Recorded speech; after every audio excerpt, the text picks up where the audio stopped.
Kapag kailangan ko ang konting katahimikan, ito ang aking peaceful spot. At walking distance lang kasi ito guys sa aking opisina, mga probably 1,000 steps or so. Ito ang Papo Cemetery Park guys. Talagang pwede ka ditong mag-walking, mag-jogging, mag-active breathing, yung ganun guys. At exercise kung anong magustuhan mo.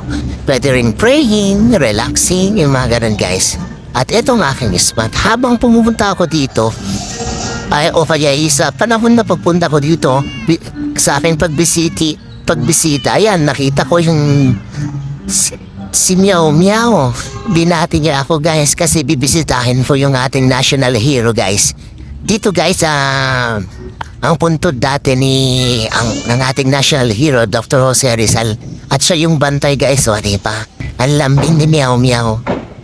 Yan, meow, meow, meow, meow. So yan guys ang ating puntod ng ating national hero. Tara guys, pasyal kayo dito. Konti lang nakakaalam nito na jogging place guys, especially umaga o hapon. Maganda dito. Wag lang kayong magpapababi. Yan lang guys.